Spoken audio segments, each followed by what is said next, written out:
Is it show? Okay.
Good afternoon, one and all.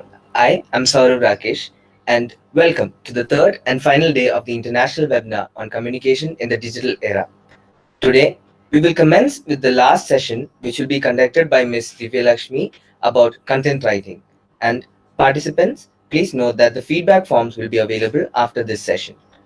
Without further delay, I now invite Bhavana, Department of Journalism and Mass Communication, to introduce our final speaker, Divyalakshmi Nambia.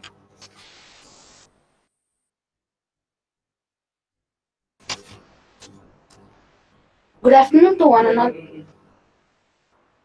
Good afternoon to one and all present here. I am Bhavna, student of Department of Journalism and Mass Communication, St. Philomena's College, Mysore. So here I am. Here we are on the third day of our international webinar on communication in the modern era. And here I am to give you all a brief introduction on our speaker today, who is none other than Divyalakshmi Nambiar, who lives in California, USA. She is presently a freelance content writer and content strategist. She is a journalist by education and work experience with stints in mainstream print journalism, online journalism, and travel journalism. She took to blogging so as to keep in touch with writing while she took a break from the job scene. However, a travel blogger she always will be, she says. Traveling has always been an interest, something she's always been in for. Be it a trip to faraway destination, an attraction in her figurative backyard, or even a long drive. Uh, so there, there were no second thoughts when it came to picking out a niche. She says, "Over to you, ma'am."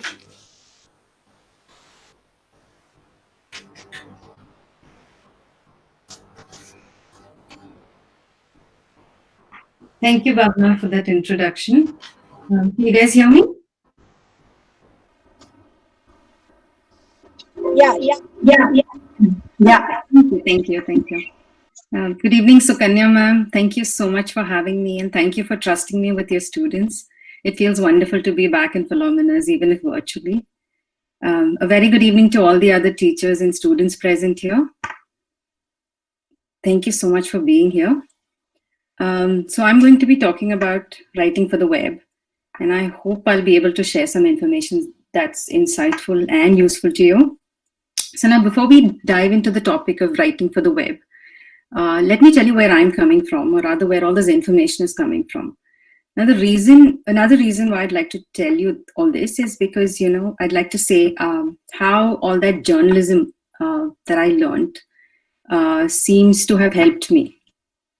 So much of what I learned in the journalism classrooms and the newsrooms seem to be helping me big time now. It's not just news writing, but the little bit of advertising and PR we learned as well. I graduated from Fellows in 2002, and if I remember correctly, we were the third batch of journalism students to leave the college. Yeah, so that makes me a grand old Philomenite, but it sure doesn't feel that way thanks to the internet. Well, after that, I did my mass comm from Gangotri. And then I started working. So then I started with some travel journalism with a travel trade magazine in Bangalore. And then I was with the New Indian Express in Bangalore for a bit before I took that first step into new media, where I did some online journalism with America Online's India News channel. And that took me to my my next workplace, which was aol.in/news. Now, so this was a news channel that was wholly put together by a team in Bangalore. And this was where I picked up those first few lessons in what we called publishing on portal. So my kids heard me say that. They'd ask me if I worked in a video game, because that's the only portal that they know. But that was what it was called over there. So, like Bhavna said, I moved to California. I mean, that's where I live now. So it's like when I made that move from India, Silicon Valley to the Silicon Valley in San Francisco Bay Area, I had to take a break from the professional scene. So in that interval, I took to blogging to keep in touch with writing and to stay connected to writing for the web.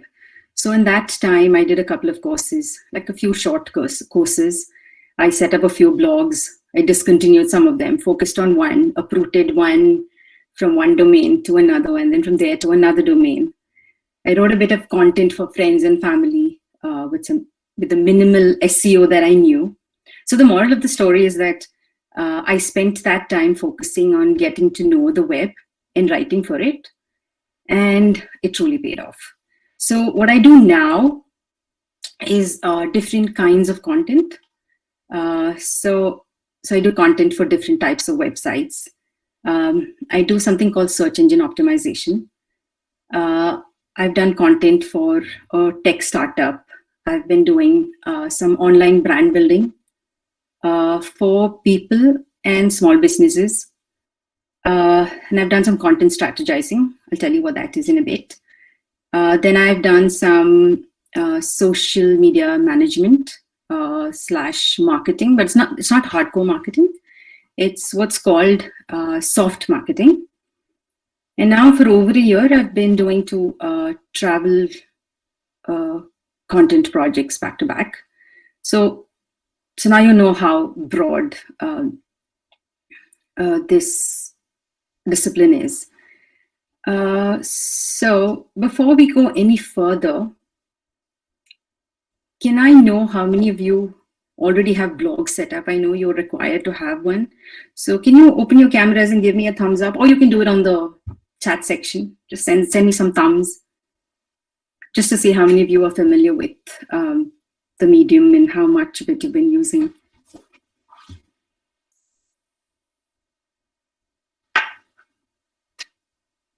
No thumbs yet?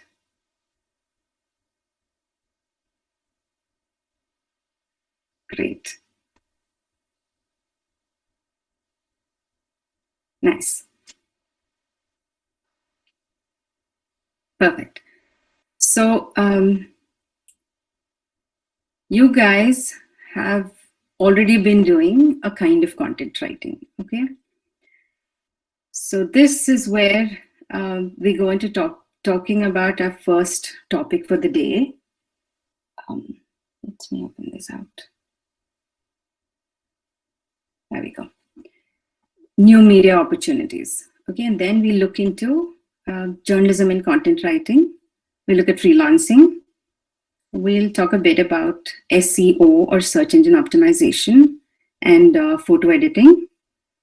And I've saved the best for last, which is finding your niche and building a personal brand. Okay, so let's go to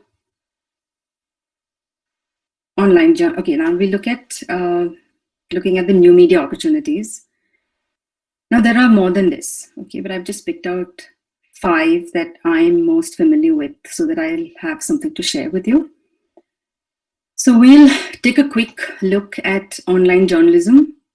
We'll take a look at creative nonfiction, content writing, professional blogging and influencing, SEO and content strategy. Okay, so when I say online journalism, it's something that all of you know about.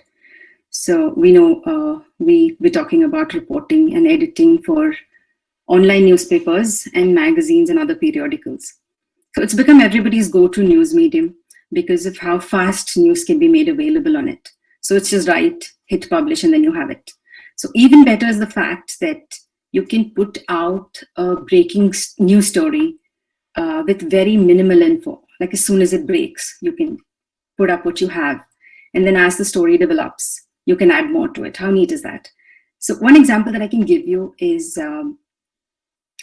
you know, I live at, like I said, I live in California, and we have a lot of fault lines here. So every now and then, you know, sometimes we're just jolted. And then sometimes a puzzle, we're not really sure if it was a tremor or not. So what we can do is, you know, we just go up to the internet, we look it up online. And then within about 4 minutes, we know if there was an earthquake or not, how big the tremor was, I mean, in terms of magnitude, where the epicenter was, if there's been any damage usually what we get in the beginning is that no damage has been reported as yet. And if it's a developing story, in due course, we'll hear more. So that's what the medium is these days. So it's very interesting, very exciting. Now, the only difference when compared to the print medium, or rather the biggest difference that I would say there is now, is that when you write news for an online newspaper, let's say, is that you're not just reporting and filing your news story, okay, but you'll also be part of the readership, something that you don't do in the print medium.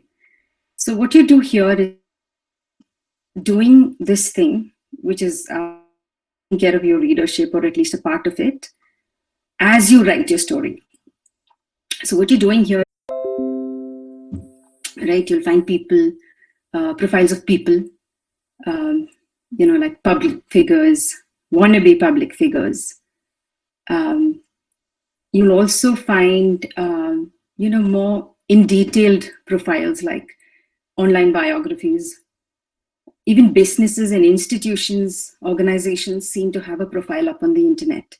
And actually, if you go up and you look into websites and you go into the about pages, or sometimes you have these pages where they have histories of these companies. And some of them are so beautifully written that they're such a joy to read. So obviously writing them should also be, a big deal. It'll be fun to write. It's, like I said, it's something that could give you a lot of satisfaction because you get to be a little creative there. Another type of creative nonfiction is travel content. Okay, here because you tend to use a lot of adjectives. So when I say travel content, I'm not talking about just travelogues. There are a lot of other things that are related to travel, like food. Like say you're writing about food, and then you find yourself describing tastes, smells. Then you have other experiences. You could be writing destination stories, or you could be writing these travel-related stories like, let's say, the ski slopes in Gulmarg, or beach hopping on the Karnataka coast, or let's say, food you find in the toddy shops in Kerala. So you're doing fashion. You could write something like a piece on the evolution of salwar kameez. So whatever industry you take, you have these opportunities where you can do creative nonfiction. And because it's got a lot of readership, if it's on the web, there is space for all of this. So creative nonfiction, in other words, is quite like feature writing for the web. Okay, I don't know if it's just here, but I hardly ever hear that term anymore. It seems like it's stuck in the journalism classrooms and the newspapers and feature departments. Somehow nobody is looking for feature writers. But I do see people looking for people with creative writing abilities, though. So that was why I wanted to specifically call it by that name, because that's what the industry seems to be referring it as. So to recap this little bit on creative nonfiction, when you write creative nonfiction, you're writing about real people, you're writing about real events, you're writing about everything that's real. It's just that you're presenting it with a flourish. So remember, creative nonfiction is not creative writing where you're developing a novella or a short story. So it's actual factual writing. Okay, so you have this, when you decide to do a piece of creative nonfiction, you've actually signed this unwritten agreement to say nothing that's not real and not supported by facts. So that makes it journalistic writing. Okay, so now let's move to the next in the list, which is totally down my alley, writing content for websites. Now here I'm not talking blogs or those websites where you contribute write-ups too. I'm talking about the content that actually powers a site. So it's a known fact that everybody needs some real estate on the web to go about what they do for a living, like be it a business or an organization or a public figure, or even somebody like an artist of some sort, like a performer or a singer or an artist, or somebody who's trying to be a writer or somebody who's already a writer. Everybody needs web presence, right? So the thing is, this is because the web is where we go to look for information. So if you want to be found, you have to be on the internet, right? So, and if you have like a service to sell or a product to sell, again, you just have to be on the internet. So because of how important it has become to have web presence, now there's something called content writing. Again, there are different types of content. I won't go into it right now, but let me tell you that there is the content that you use to build a site. Then you have this other kind of content that keeps changing, like how you do on the blogs, or you find on like news channels where the news keeps changing. The content keeps changing. It's constantly updated. That's called dynamic content. And the other type of content that you find on websites is, the basic, like what you write for the basic pages of a site, like the about page, the contact page. The contact page doesn't have much writing, but you get the drift. So those pages don't change. So what you write for those pages are called static content. Okay, so you could be doing either static content, or you could be doing the dynamic content, or you could be doing both. When you're writing content for websites. Okay, so now how many of you have Facebook pages? I'm not talking about accounts, but you have those business pages, like pages. So could I have some thumbs ups, either on the camera or on the chat? Facebook pages, anybody? Anybody managing any? Anybody running any?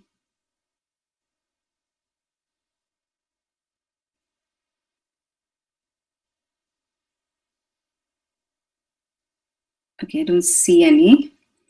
Okay, anyway, you do? Oh, that's a department. Perfect. So now that's also a kind of web content.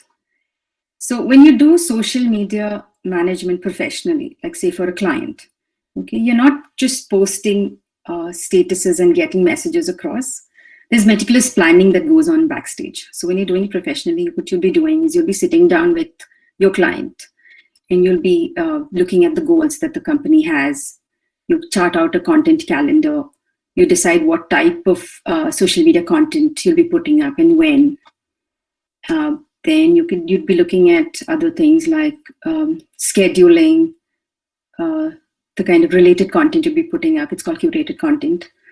And then you look at reports, and then you see, by reports I mean the stats. And then you can see how it's going, how people are responding to the content you've been putting up, see what's working, what's not, how to take it forward. So it's a whole different thing, but it's very interesting.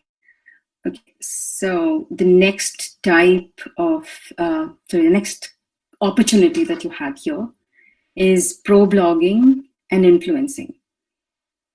So professional blogging is when, a company needs somebody to update their site, or like I said, I was talking about the blog section that a lot of websites have. So a lot of the time the organization is not equipped to do the right thing. So they hire somebody else to do it, or sometimes they might have an employee who can do it. So that is professional blogging. Sometimes it could be blogging on your own site. Let's say it's a site you're making money out of. So then that's professional blogging as well. Influencing. Okay, so you guys have probably heard this also, but I'll just quickly go through it. But an influencer is a content person who uses his or her platforms, and by that I mean websites, blogs, social channels, YouTube channel, and other avenues, to promote things. And when I say promote things, I mean products or services, places, maybe skincare products, baby products, promote travel destinations, new gadgets, you do reviews, so on and so forth. Okay. So that's another option that you have here in terms of content writing. Okay, now, okay, SEO and content strategy. Okay, so this is where we go into that mysterious abbreviation, SEO. So SEO is search engine optimization. It's an area in which you work on the visibility of a site, or do all the right things for the content of a site to come up in organic search.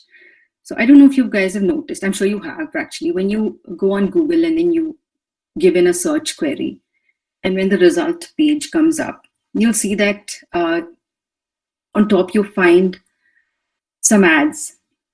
Okay, so that is actually paid search, where somebody buys that space from Google so that their ads are put up when somebody puts up that query, something related to their business or service or whatever. So what comes below that, that is after the ads, is what is organic search. So if you want your site to come up in those searches, especially on the first page or the first few pages, there are things you have to do to make your website available, and not available, let's say readable actually, by crawlers. Crawlers are what come in, pick up your stories or your pages and then throw it on search. So that is search engine optimization. So you're also doing, SEO is also about doing the right things for the content of a site to come up in organic search. So it's not just a website, it's also for like separate pages, different types of content to actually come up in organic search. So it's become a very important skill to have. Okay, now, so I'll talk about content strategy now. And this content strategy is, again, now that you know what SEO is, or at least you have a brief idea of what it is, let me tell you that goes hand in hand with content strategy. So content strategy is where you chart out the content for a website, right? So now, again, before you do that, or as you do it, you're going to be looking at the goals of a company. You're looking at the target audience. And then you're looking at a social media strategy for the company, because social media always complements the content that's on the site, or it also helps with the sales of the products or services that a company is selling. Or like I said, you could even be doing it for a personal brand, like say some actor or some artist, or anybody who has a site. Okay, so so yeah, that's what content strategy is. It's like you come up with a plan for the content of a website, depending on all these factors. Like you look at the target audience, you look at the tone, you look at reports, and then you decide how things are. I mean, you look at how things are working, and then you decide what to do, how to take it forward, or how to increase views, how to increase engagements, or how to get people to buy the products you're selling on your website and things like that. So now that we've had a look at the opportunities, let's go to the next part, which is journalism and content writing. Okay. So now you don't need to have a degree in journalism to do content writing. Okay, but it sure comes handy. And it helps us write good content, or maybe even like better content than people who haven't had a training in journalism. This is because, we learn a lot of good stuff, that help us write better. And you'll find that if you go into content writing, you'll see that you use a lot of things that you learned in class in the way you research. Okay, you'll be using a lot of things that you learned, and it'll also help you in structuring your content. One other thing that I'd like to say is that, when we learn journalism, we're taught to think about our audiences, right? So because of that, we know the end user, so it helps us communicate better through our content. Okay, and I've noticed that in the last, or I don't know, maybe it's been here for a while, but I've been increasingly seeing that when people are looking, when organizations or recruiters are looking to dole out content projects, are people from marketing backgrounds, journalism backgrounds, and language specializations. By that I mean people who've majored in English or any other language. I guess it's because of the experience they have in dealing with the language, whatever language it might be. So you see that now a lot of people are actually mentioning journalism. So that's a good thing. It's a good thing for us. And yeah, so that just shows that something's working there. So when we look at the different things that we learn and about how we could use them later on when you're writing content for somebody, is okay. I'll just go through some of them. Okay, like say how we look at the essential questions. Okay, when we taught news writing, okay, we're taught to ask specific questions and to get specific answers, right? So, like for example, the 5 Ws and 1 H that is drilled into us for good reason. That make sure that there are no holes in the writing. So we can apply that to write good content. The inverted pyramid format. Okay, this helps us in prioritizing information. It helps us pick out the elements to highlight. So we can apply that also here to write good content. Then the importance of good sources, attribution of sources, double checking the information we've gathered, because you tend to be doing a lot of research here. So all this, when we apply all of that, we write credible content. So then we have the importance of meeting deadlines. We know how important it is, especially those of you who've already had a few internships will know how important it is, deadline. So that's another thing that actually helps, because it's something that, it's a pressure that we can take. So it's a plus. Okay, we'll move to the next slide, which is freelancing. Okay. So now the reason I decided to put this in was because there were all those opportunities that we were talking about, the new media opportunities. So good news is that now all of those things that we looked at when we were going through those can all be done on a freelance basis. So the options are many. So I would say that, when you guys go into the workforce, do try to work in a full-fledged working environment if possible, because it's very enriching. But then later on in life, you might end up in some place or some situation where you're not able to do it, as in you're not able to go out and work. So good news is that, we have a lot of opportunities even when we think about freelancing. So I just want to let you know that, there are options out there, and you don't have to give up, what you've been aiming for. You can still use those things, and because I'm sure it gives you satisfaction. So, you'll want to stick to it, and you can, whatever anybody else tells you, because I've heard a lot of other things. So it's one thing that I want to stress on. It's, if this is something that you want to do, if you want to write, you want to use these little things that you've learned, these are your options. And these are just some of the options. Actually, you have many more. So but in case, okay, just in case you get to do freelancing, or you have to do it, or you end up doing it somehow, the biggest advantage you have is that of flexibility. So you can work from home or a library or a coffee shop while traveling.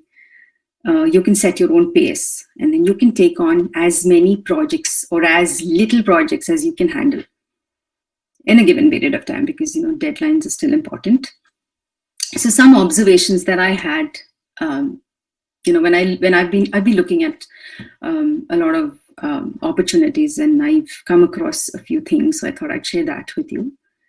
Okay, so the first one is present day requirements that I've been seeing, which we already touched upon when I said people seem to be preferring people from marketing backgrounds, journalism backgrounds, and language backgrounds when it comes to freelance content writing.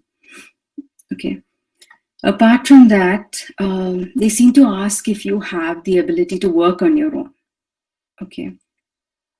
Then being able to stick to deadlines is a big plus. We spoke about that also. Now I've begun to see, I guess they've always been there, but country requirements. Like a lot of projects actually are,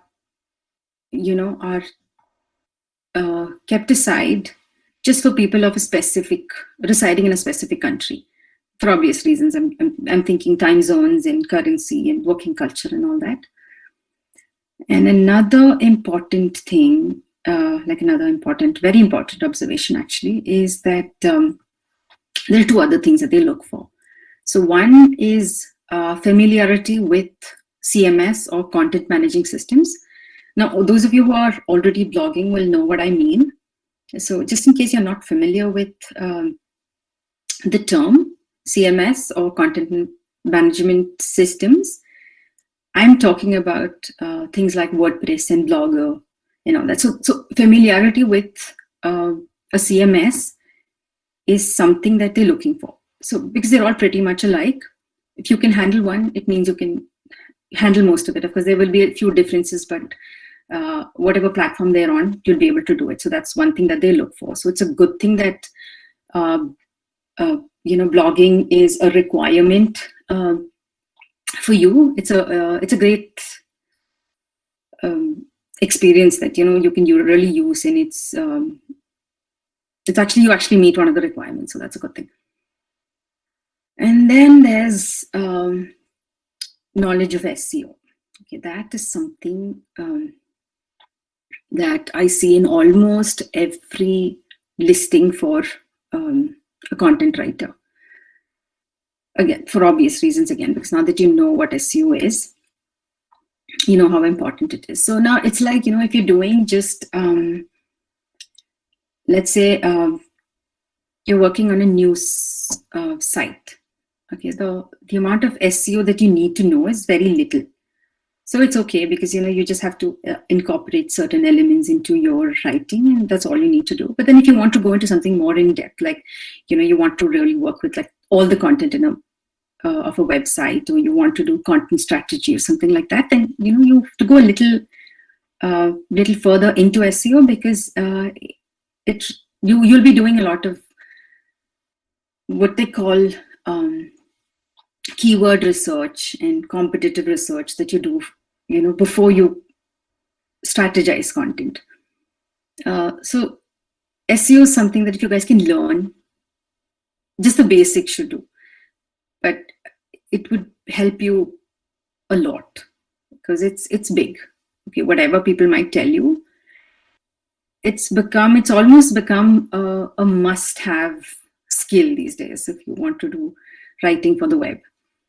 Okay, so yeah, I know I've said SEO so many times today that I might sound like I'm repeating myself, and I am. But SEO and photo editing here, I forgot to move to the next. Let's see. Yeah. So SEO and photo editing are two skills that actually look good in your arsenal. Just to say one last thing about SEO, I'll try to keep my promise on that. See, they say content is king, okay? Which means, when you write content for a website, what's most important is the content itself. As in, a piece of content that is valuable and well written is the best. There's no denying that. Okay, but if you have great content and it does not reach people, there's no point, right? So this is where optimization comes in. So you put in the right elements. There's just so much that we don't have enough time to go into. So I'm just telling you what this is about. So it's like, if you can incorporate those elements into your writing, then your writing will be seen. It's visible on the web, or it's visible in search. So that's why I've been emphasizing on this aspect, that I hope some of you will pick up a little bit of. There are like so many short courses that you can do, or you can just do a lot of reading on it, and then you can pick up a little bit. So photo editing is not really a requirement, but it sure helps, because websites and web pages, as you all know, social channels too, all need visual elements: pictures, videos, graphics, whatever. Sometimes you have people to take care of it, but sometimes you don't. So then, because images are so important, you have to take care of it yourself. So you look for pictures that tell a story, or you need pictures that complement the write-up that you have. So it helps to kind of be able to manage pictures and, tailor it, whatever you have to do, to add some visual aspects to the write-up. Okay. So actually here, your lessons in photojournalism also come into play. Now that's something that should go into, that section about journalism and web content. But I've noticed that even that's something that I use.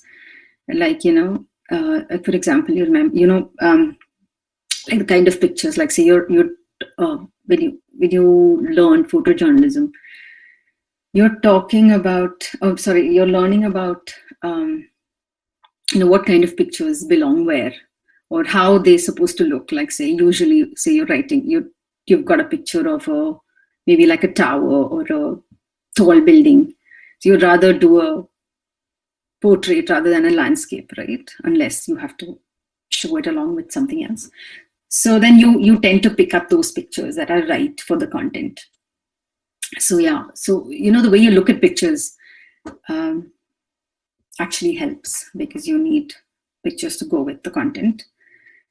So now we go to the last part of it. Okay, this is the best part. Okay, now, this is finding your niche and building a brand. So this is something that I think all of you should carefully listen to, because this is probably the most valuable thing that I might have to share with you or with today's Mass Comm students, whether you'll be going into content writing or not. Okay, something you should do as a student is to find your niche, or at least begin an attempt to do so. Okay, and then you can build your personal brand upon that. So here's what you can do to find your niche, is assess the knowledge that you have and see if you can find a subject of expertise. It can be anything, okay? It could be science, it could be technology, it could be film, sports, business, fashion, health, fine arts, literature, anything. So if you have a subject of expertise, you found your niche, okay? Let's say nothing jumps out yet. Look for an area that you are passionate about. You may not have the expertise yet, but you might have a leaning towards something. Like, let's say you love driving, or you like cars and bikes. Maybe automobiles is your area. Maybe you're interested in places, culture, geography, and you're fascinated by landforms and rock formations. Come pick up travel as your niche. So it could be anything, really. So see if there's something that interests you, and see if it's something that will interest you in the long term. Another thing that you can look at is issues that keep you up at night. Again, this also is like anything. It could be the environment. It could be religious tolerance. It could be racism, sexism, sexual abuse, equal pay for equal work, anything. So your niche could be there also. Let me remind you that we're talking about finding your niche and building a brand. So after you've found your niche, you should start building your brand right now. Okay, right now, before you guys are out looking for jobs. What you can do is pick your areas, stay updated about the developments in the area. You might want to dig into the history and understand it better. And then to build your brand, the things you can do are, start blogging about the area, explore it as much as possible, explore social media channels, see, the thing is, every channel is different, right? Every social media channel is different. They're all cut for different things. They all have different purposes. The way you use it is very different. So look at them and see what works best for you to build your brand. When I say your brand, I'm talking about the brand that's attached to your name. You as a news writer, or you as a PR person, or you as an enthusiast in advertising, whatever it is. Okay, so find the right social channels. So when I say right social channels, what you can do is you can actually start with maybe 5 different platforms. Look at 5 different platforms. Start posting on 5 different platforms, and then see what works for you. And then you can bring it down to maybe 2 or 3 that suit you best. But yeah, do it, okay? Because you're working on building your brand. Now, say you found more than one area that interests you. Okay, it's okay. Okay, blog about those 2 or 3 subjects that are close to your heart. And in due course, you might find it all narrow down to 1.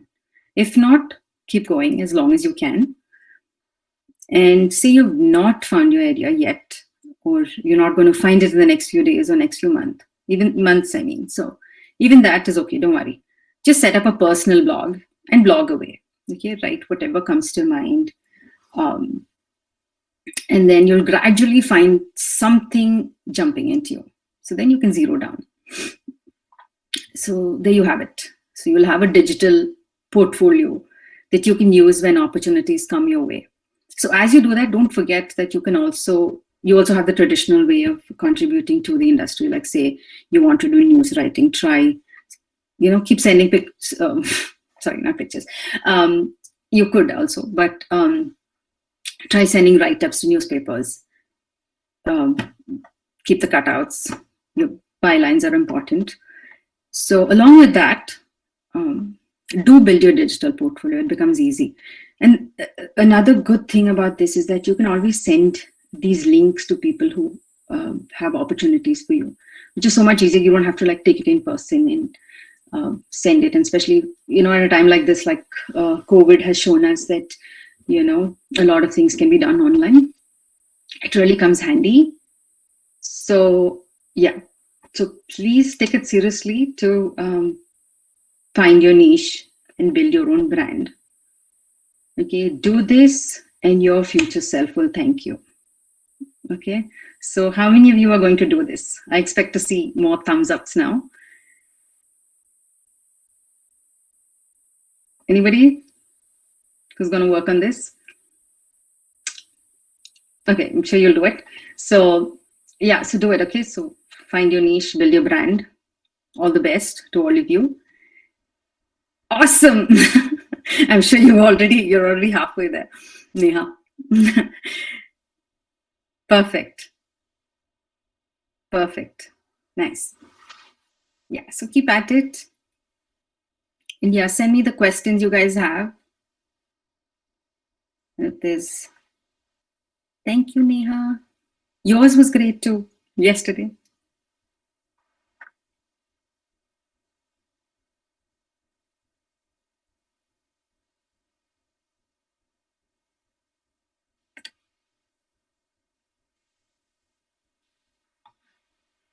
So your questions, anybody?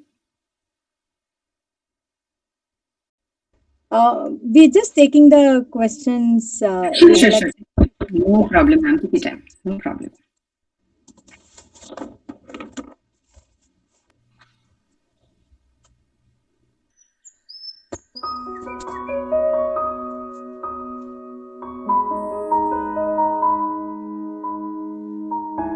Saurabh? Are you there?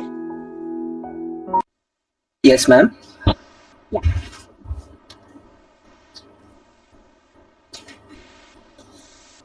Thank you, Ms. Divyalakshmi. Now, Dr. Vagdevi HS, Department of Journalism and Mass Communication, will take over for the Q&A session. Thank you, Divya Lakshmi. That was a great session. You have traversed through the online journalism, the opportunities that are there, whether, being an online content writer, being an influencer, which is like most sort of now, when I teach advertising, I keep telling, social media influencers are the in thing now, so the influencers and stressing more upon SEOs, that search engine optimization. What I really liked about the whole of the presentation is that you kept stressing on the idea of cutting a niche for yourself. That That's is right. very important. Because students as students, we listen to our teachers, and as teachers today we tell our students too that know where you're cut for, know your areas, know what is your interest. So I think the biggest takeaway is the last slide, which yours even that says that find your niche, and only then you can build that brand. So Yeah. thank you so much for that. We have a question from Swarnali Datta. She says Sure. that, can you please tell me how to present news, like brute or in a traditional way? She wants to know news presentation, basically. You mean online? Yeah, online, like the Online. brute, you get those snippets, the brute news. If you have seen small videos, the videos will be running and the text will be followed down. Right. I don't really do that. So I think, I wouldn't be the right person to say that. But if you're writing for, say, doing online journalism, like I said, the main thing is, if you can pick up a little bit of SEO, it really helps. Like just to make sure that you put your keywords in the heading and, in the meta description and, those kind of things. But I'm sure that that is something that you're going to be using even if you're putting videos up, say you're doing YouTubing or anything like that. So you put that, you're going to be using, you have to put a lot of thought into the labels, put them in the right categories and stuff like that. And as wherever you can, if you can put your keywords in, like even behind, the video, like, like on the, what do you say? On your editor, wherever you can put in your keywords, put them in, because that's important. Make sure you label them correctly, even the pictures, videos, all that should help you be found easily. So, yeah.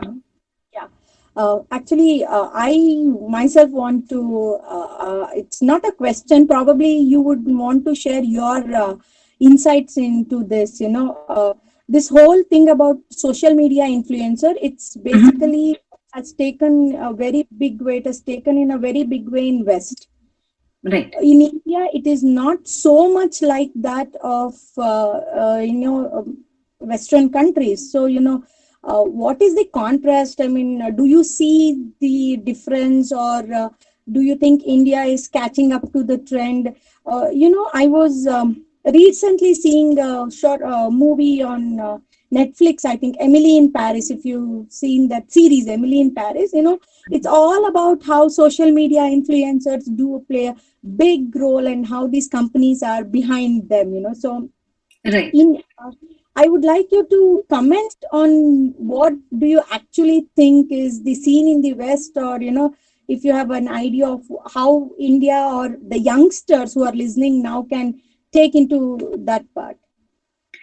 See, I think, the reason that a lot of people do this, like to sell your brand and stuff, I think why they prefer people like bloggers and social media personalities is because, like the stuff that you do with these people stays on the net longer than it would stay if you worked with, say, a like a newspaper. Okay, so instead of putting up an ad on a newspaper, or let's say you even do a story with a newspaper, sometimes what happens is, it's up on their site for some time and then it goes off sometimes.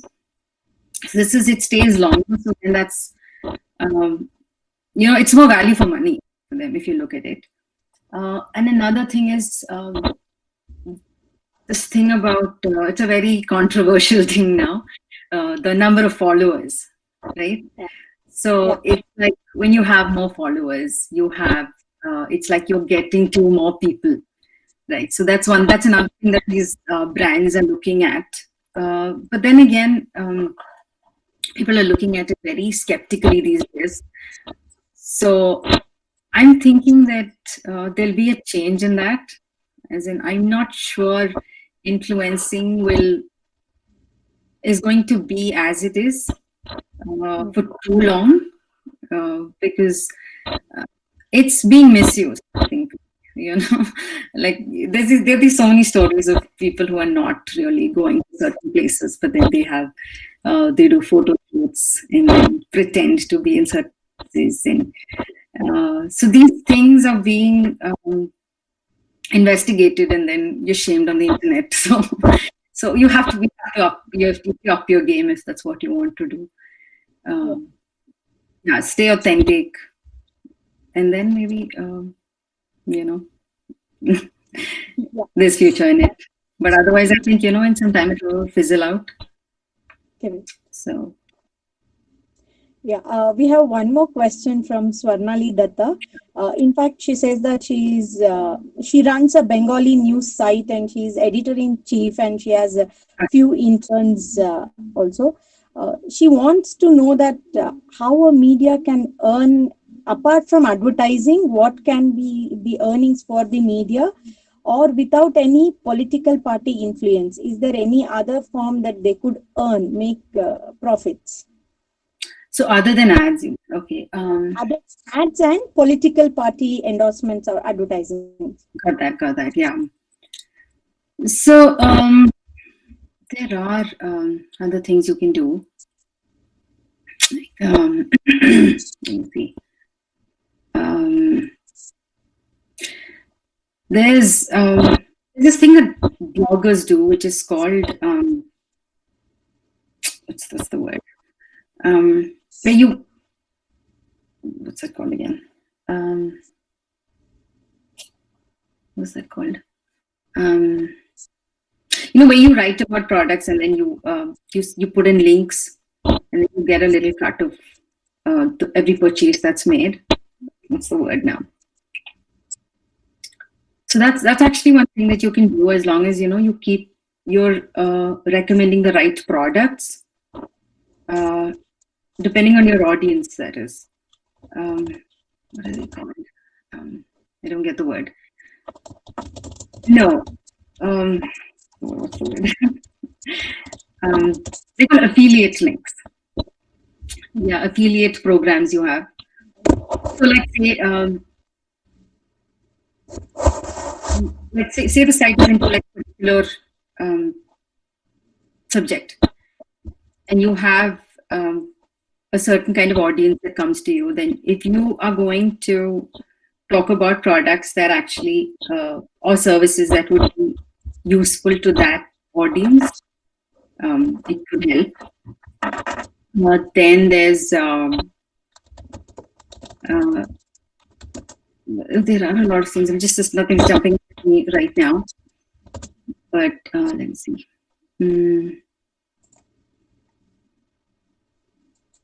I'll get back to you on that, actually. Just that. Is it any chance something like product placements that you are talking? Those bloggers actually do product placement where they put in the links and then you click and get, part of whatever. Yeah. That's called affiliate. They call affiliate programs. Yeah. So there is that. And then another thing is actually what some people do is, they build up a site and then increase the value of the site and then sell it and then make money out of it. So that's another thing that people do. It's realistic on the web. Actually, Maulya says that she's assistant professor, and she says that reviews, Yeah, actually, some people do pay for reviews. Yeah, they do. But what's important is that, you have to make sure that you're reviewing, your reviews are very authentic, because over the period of time, it affects your image also. So you have to make sure that you're doing the right reviews. But the problem with that is that sometimes when you're doing too much of that, the search engines will be watching you, and then they see that you're doing a lot of these paid stuff. Then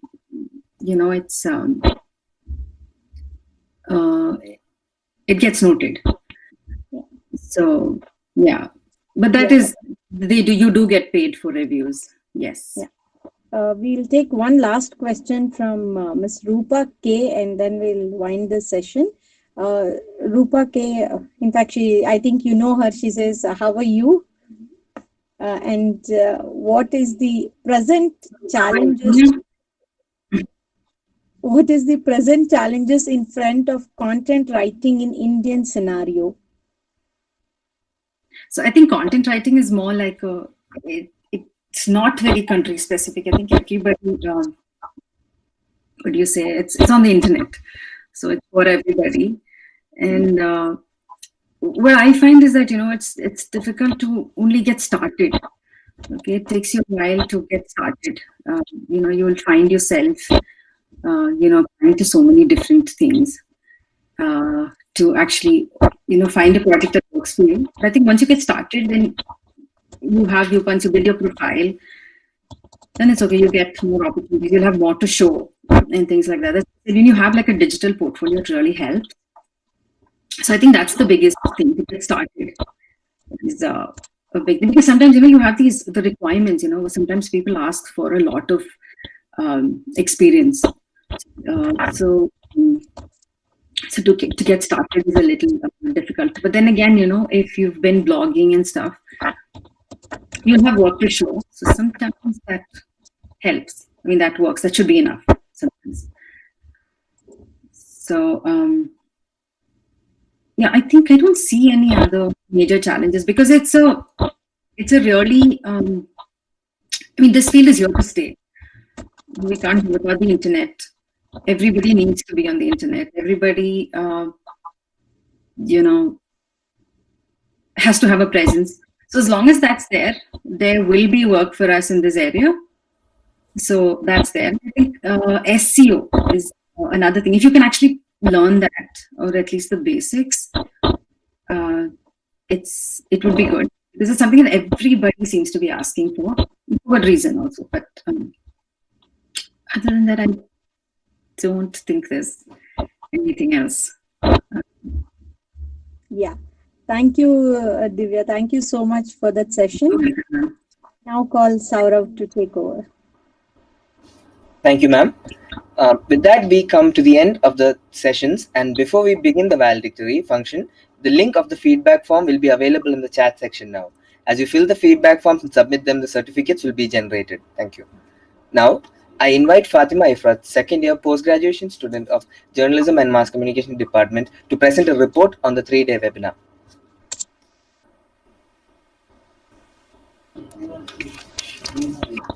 Good afternoon, everyone. The 3-day international webinar on communication in the digital era was inaugurated on the 10th of November with Professor Dr. Usharani N.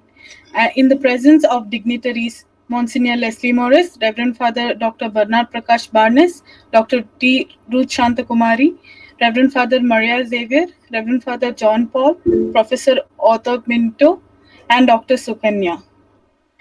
Principal Dr. T. Ruth Shantakumari welcomed the gathering with her inspiring words. Our chief guest, Professor Usharani N., began her keynote address with humbling words about St. Philomena's College. In the speech, she enlightened us on the global significance of digital communication, the impact, intricacies, sociology and psychology of digital communication, and the challenges or issues faced in the digital communication. She shed light on media equation theory and said that people are equating social relations with new communication technologies on a public domain rather than private domain. The theory of technological determinism was discussed. She stated that information has become a commodity. She also talked about how Frankfurt School, Chicago School, New York School, and all schools gave their different theories on media effects because they were really concerned about the rise in media capitalism. She stated that in this digital communication era, we must revisit our cultural studies. Every new media has always posed a threat to existing media, and she spoke about transformation from oral tradition to digital communication, which has blurred the boundary between social reality and media reality. She deliberated on various media-related issues. Monsignor Leslie Morris delivered an insightful presidential address focusing on the challenges faced in the digital era and encouraging the use of communication in nurturing social relations. Dr. Sukanya HOD proposed the vote of thanks. The resource person for the first session of the webinar was Mr. Abhiranjan Jagannath. In his session, he enlightened us on email etiquette and business communication skills. He started with a briefing on what is business communication and its types. And he also elaborated on email etiquette. Then he talked about the best practices in the industry, what to do before a meeting, during a meeting, and after a meeting.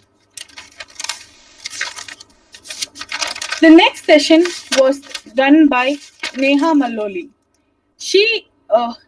Ms. Neha Maloli spoke on the topic soft skills for women and an industry perspective.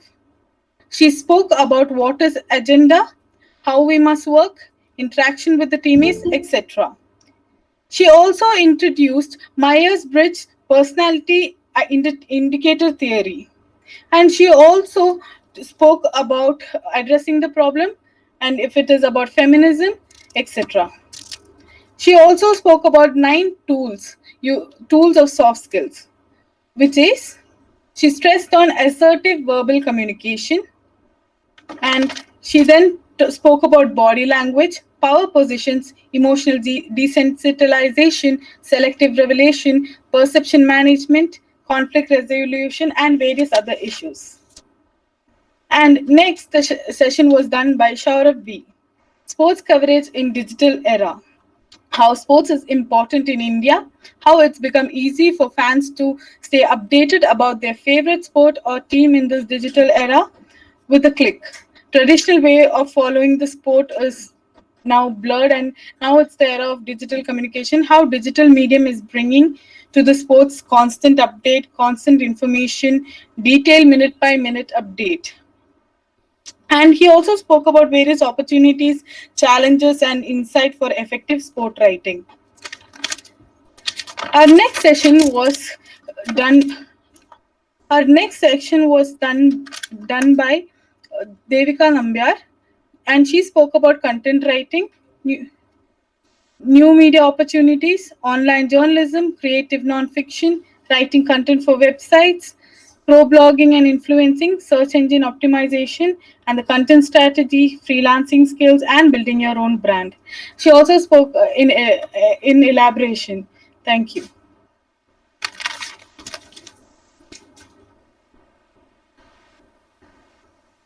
Thank you, Ifrat. Now, I take this opportunity to welcome our chief guest for the valedictory, PG Director, Professor Othbert Pinto, St. Philomena's College, Autonomous, Mysuru. I invite Sir to speak a few words about the webinar. Sir.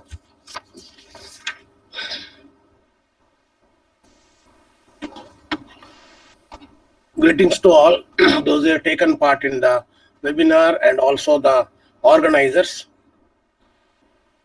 The 3-day webinar has shared lots of information regarding what is happening day to day and how you have to act enough to listen and analyze. The digital media as well as internet created a very good facility among the people to pass on the messages or maybe the news. When we were small and the students, we had only a radio or a newspaper, and newspaper is to be circulated among 30 to 40 people and in the sharing basis. Now today the entire scenario has changed, particularly in the COVID time when the newspapers are not delivered it. The media is the only one kept us the information what is happening all over the world. It requires lots of analysis at our level, receiving end, because to know which is right, which is wrong, how it should be taken into, because media gives every input to the specifications, and how we use it is left to the people who listen it or read it. The 3-day webinar, the Department of Journalism have worked for the last 3 months, and organizing a webinar, or particular international, requires lots and lots of effort. I take this opportunity to congratulate our journalism department headed by Dr. Sukanya and the fellow teachers. It has went on very well. I also thanks all the participants, particularly the resource persons. The madam has chosen the young persons so that they could deliver more efficiently, and I have heard about it. They delivered the content and the what has to be spoken in a very powerful way, encouraging the youngsters to join media and support the social cause. Again, I congratulate the department and thank you for all.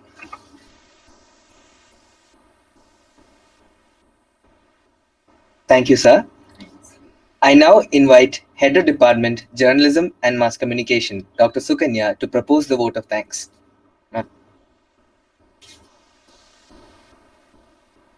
Yeah. Good evening, one and all. So we have come to the end of the 3-day international webinar on communication in the digital era. So first and foremost, so I want to thank the management and the staff and students, and besides that, my wholehearted thank you to our PG director, Professor Othbert Pinto, because he is the person who inspired us. He is the person who initiated us. He is the person who gave the idea to go ahead. And at the same time, so he went on monitoring us. So that is every day where we stand, how we are going about. So what all the preparations we are doing, who are the resource persons, how we are inviting them, how we are developing a contact with them. So how my colleagues are working along with me. So every day-to-day affair he looked into, and he's so interested in that really I don't know what to say. So especially I just want to wholeheartedly thank our PG director, Professor Othbert Pinto, on behalf of we the journalism teachers. Thank you, sir. Thank you so much.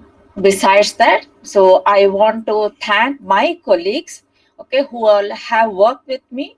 Technical support was very good for us, and there was no hitch in internet connection also. So I want to thank all the people who have worked behind the camera for this, and especially the management who have supported us.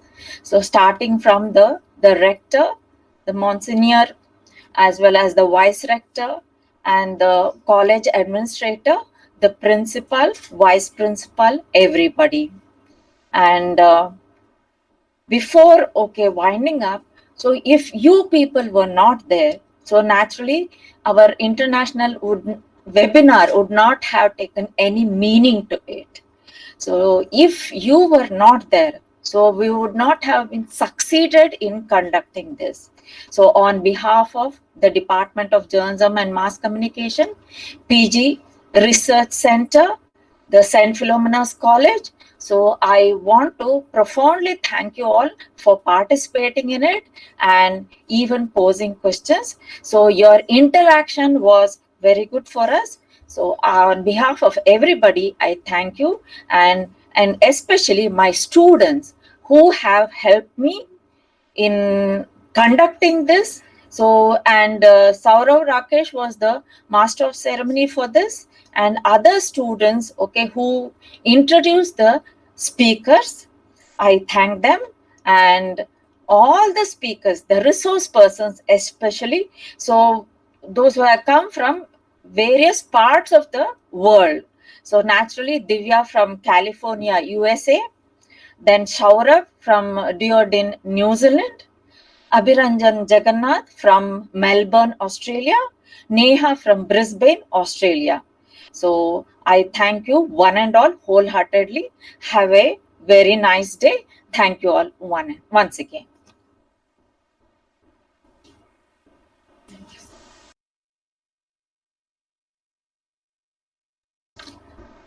Thank you, ma'am. With that, we conclude the 3-day international webinar on communication in the digital era. Thank you, one and all.